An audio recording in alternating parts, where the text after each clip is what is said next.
2 दिनों के बाद सी फिर से चार्ल्स को सिटी चलने के लिए कहता है। पिछली बार वो दोनों फेस्टिवल के समय आए थे। सी चाहता है कि चार्ल्स देख सके कि नॉर्मल डे में सारे लोग क्या करते हैं। तभी सी की नजर पड़ती है एक बच्चे के ऊपर जिसने ब्रेड चुराई थी। सी को देख के वो बच्चा तुरंत वहाँ से भागने लगता है, पर सी उसे पकड़ लेता है और उससे कहता है ये तुम हो ना। चार्ल्स कहता है चलो उसे अथॉरिटी के पास लेके चलते हैं। ये सुन के वो बच्चा घबरा जाता है और माफी मांगते हुए कहता है मैं चोरी नहीं करना चाहता था, मैं अब से ये दोबारा नहीं करूँगा। प्लीज मैं तुम लोगों से विनती करता हूँ, मुझे अथॉरिटी के पास लेके मत जाओ। सी उससे पूछता है तुम्हारी उम्र कितनी है। वो बच्चा कहता है वो सिर्फ 7 साल का है। सी उससे पूछता है तुमने चोरी क्यों की थी और तुम्हारे फैमिली कहाँ पे है। वो बच्चा रोते हुए कहता है बीमार होने की वजह से मेरे पिता गुजर गए और हमें छोड़ के मोम अजनबी के साथ चली गई। मेरी सिस्टर का बॉडी हमेशा से ही वीक रहता है, मेडिसिन खत्म हो गई है, इसीलिए उसकी कंडीशन और भी ज्यादा बिगड़ने लगी है। हम लोग बहुत ही ज्यादा गरीब है, फिर भी टैक्स कलेक्टर हर महीने हमारे घर आ जाते हैं पैसे मांगने के लिए, इसीलिए मेरे पास और कोई रास्ता नहीं था चोरी करने के अलावा।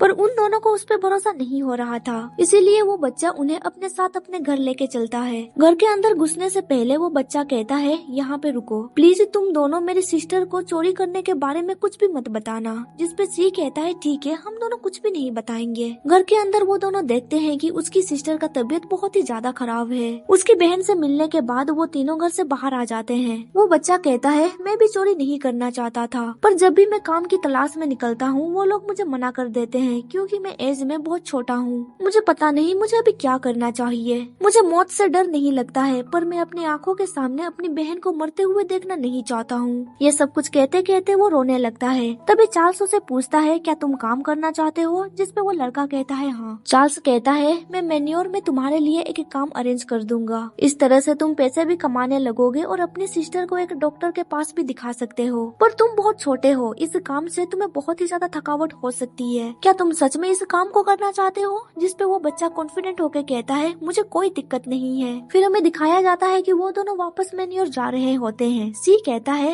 मुझे लगा नहीं था कि तुम उसकी मदद करोगे। जिसपे चार्ल्स कहता है क्या तुम्हें लगता है कि मैं इतना ज्यादा कठोर हो सकता हूँ। फिर वो आगे कहता है मुझे सडनली बहुत ही ज्यादा रिग्रेट फील महसूस हो रहा है। जब सिटी में नया टैक्स रूल लागू हुआ तब मेरे मन में बहुत सारे डाउट्स थी, पर रॉयल फैमिली ने मुझसे कहा कि सिटी के लोग अमीर हो चुके हैं और वो इतनी बड़ी टैक्स पे कर सकते हैं। पर जब उसने टाउन के लोगों को देखा तब उसे पता चला कि यहाँ के लोग कितने गरीब हैं। वो सरवाइव करने के लिए बहुत हार्ड वर्क कर रहे हैं, पर नॉवेल्स को देखो वो लोग अपने पैसे ऐसे ही उड़ा देते हैं। इसके बाद सीन शिफ्ट होता है मैन्योर के ऊपर। अभी उसका फादर एक सर्वेंट से पूछ रहा होता है चार्ल्स कहाँ पे है। जब चार्ल्स वापस घर आ जाता है तब उसका फादर बहुत ही ज्यादा गुस्से में था। वो कहता है मुझे बिल्कुल भी बिलीव नहीं हो रहा है, तुमने फिर से अपनी पियानो प्रैक्टिस स्किप की और तुम उस स्लम एरिया में जाके क्या कर रहे थे। क्या तुम्हें पता नहीं वहाँ पे रहने वाले लोग कैसे हैं। चार्ल्स कहता है मुझे बताइए फादर वो किस तरह के लोग हैं। उसका फादर कहता है वो और हो क्या सकते हैं, वो कुछ जाहिल लोग हैं। तुम्हें थैंकफुल होना चाहिए कि तुम सही सलामत वापस लौट आए। चार्ल्स कहता है क्या आपने कभी सचमुच वहाँ जाकर देखा है, ये वैसा नहीं है जैसा सब लोग कहते हैं। फादर क्या आपको सच के बारे में पता है या फिर आप ना जानने का नाटक कर रहे हैं। उसका फादर वहाँ से जाते हुए कहता है तुम्हें इन सब चीजों के बारे में नहीं सोचना चाहिए, तुम अपने पियानो प्रैक्टिस पे फोकस करो। अब से तुम मेरे परमिशन के बिना यहाँ से बाहर नहीं निकल सकते।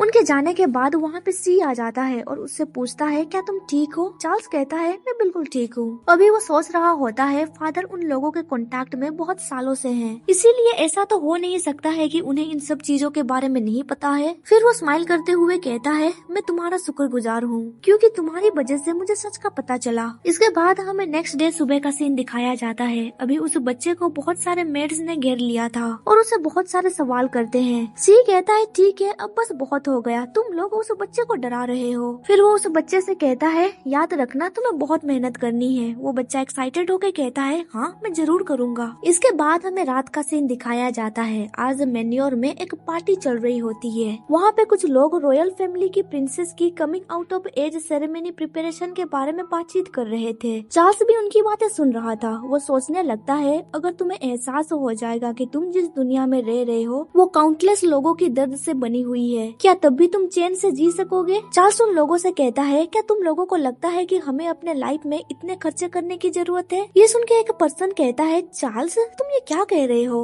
चार्ल्स कहता है आम लोगों को एक्सप्लॉइट करके अपनी जिंदगी को बहुत अच्छा बनाना क्या तुम्हें बेचैनी महसूस नहीं होती। क्या तुम्हें पता है वहाँ पे रहने वाले लोग किस तरह की जिंदगी जी रहे हैं। तभी दूसरा पर्सन कहता है, चार्ल्स क्या तुम्हें उनके लिए आवाज उठानी चाहिए? चार्ल्स उन्हें कोई भी जवाब नहीं देता है। रात को जब वो घर पहुँचता है तब उसका फादर उसे जोर का थप्पड़ मारता है और चिल्लाते हुए कहता है, क्या तुम पागल हो गए हो? क्या तुम्हें पता है लोग तुम्हारे बारे में क्या कह रहे हैं? वो लोग कह रहे हैं कि फ्रांसिस फैमिली का हायर उन गरीबों की तरह है। तुम अचानक ऐसा क्यों कर रहे हो? तुम्हें ये सब बेवकूफी वाली बातें कौन सिखा रहा है? चार्ल्स कहता है, मुझे किसी ने भी नहीं सिखाया है, मुझे बस सडनली रियलाइज हुआ कि ये लॉ अनरीजनेबल है। उसका फादर गुस्से से कहता है, आखिर तुम खुद को समझते क्या हो? मुझे बताओ तुम्हें ये सब कुछ कौन सिखा रहा है? चार्ल्स कोई भी जवाब नहीं देता है। उसका फादर कहता है, क्या ये तुम्हारा नया टीचर है?